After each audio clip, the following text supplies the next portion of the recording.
On 28th of July, over 9 bikes and a vegetable shop was set on fire in Halasurus Bazaar street. Police had recovered a CCTV footage spotting 3 miscreants creating the chaos. And now, the Halasuru police on Wednesday arrested a 26-year-old vegetable vendor and 2 of his associates for setting fire to as many as 14 vehicles, reportedly as a message to their relative turned rival, who is presently lodged in Parapanna Agrahara prison in Bengaluru.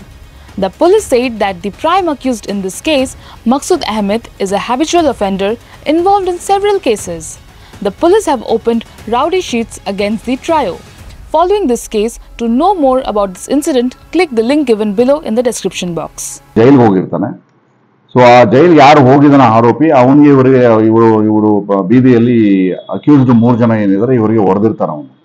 So ಅವನು ಜೈಲಲ್ಲಿ ಇರೋದ್ರಿಂದ ನಾವು ವಾಪಸ್ ಬಂದಿದ್ದೀವಿ ನಿಮ್ಮ ಏರಿಯಾಗೆ ಅಂತ ಒಂದು ತೋರಿಸೋದಕ್ಕೆ ಆ ಉದ್ದೇಶ ಇಟ್ಕೊಂಡು ಇವರು ರಾತ್ರಿ ಬಂದು ಬೆಂಕಿ ಹಾಕಿ ಹೋಗಿರ್ತಾರೆ. ಸೊ ಹಾಗಾಗಿ ಇವರು 3 ಜನರನ್ನ ಅರೆಸ್ಟ್ ಮಾಡಿ ನಾವು ಕಸ್ಟಡಿ ತಗೊಂಡಿದ್ದೀವಿ. ಮತ್ತೆ ಇವ್ರ ಮೇಲೆ ರೌಡಿ ಶೀಟ್ ಕೂಡ ಓಪನ್ ಮಾಡಿದ್ವಿ 3 ಜನದ ಮೇಲೆ. ಇಲ್ಲ ಅವ್ರದಲ್ಲ ಅದು. ಇಲ್ಲಿ ಇವರು ಆ ಗಲ್ಲಿ ರೋಡಲ್ಲಿ ಎಲ್ಲ ಬಹಳಷ್ಟು ಜನ ವೆಹಿಕಲ್ಸ್ ನಿಲ್ಲಿಸ್ತಾರೆ. ಸೊ ಈಗ ಫಾರ್ ಎಕ್ಸಾಂಪಲ್ ಒಂದು ಅಮಿತ್ ಕುಮಾರ್ ಅಂತ ಒಬ್ಬಂದು ಹೋಂಡಾ ಆಕ್ಟಿವಾ ಇದೆ, ಫೈರೋಸ್ ಅಂತ ಅವ್ರದ್ದು ಯಮಹಾ ಒಂದು ಗಾಡಿ ಇದೆ. ಸೊ ಬಹಳಷ್ಟು ಜನ ಅಲ್ಲಿ ಬಂದು ನಿಲ್ಲಿಸ್ತಾರೆ. ರೆಸಿಡೆಂಟ್ಸ್ ಅಲ್ಲದೆ ಪಕ್ಕದ ಗಲ್ಲಿಯವರು ಪಾರ್ಕಿಂಗ್ ಚೆನ್ನಾಗಿದೆ ಅಲ್ಲಿ ಅಂತ ಹೇಳಿ ಅಲ್ಲಿ ಬಂದು ನಿಲ್ಲಿಸ್ತಾರೆ.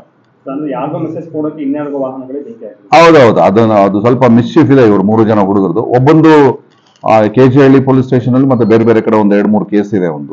ಒಂದು ಏನು ಮಕ್ಸೂದ್ ಅಹಮದ್ ಇದಾನೆ ಒಂದು. ಸೊ ಅದಕ್ಕೆ ಅವ್ರ ಮೇಲೆ ಈಗ ನಾವು ರೌಡಿ ಶೀಟ್ ಓಪನ್ ಮಾಡಿದ್ವಿ. Thank you.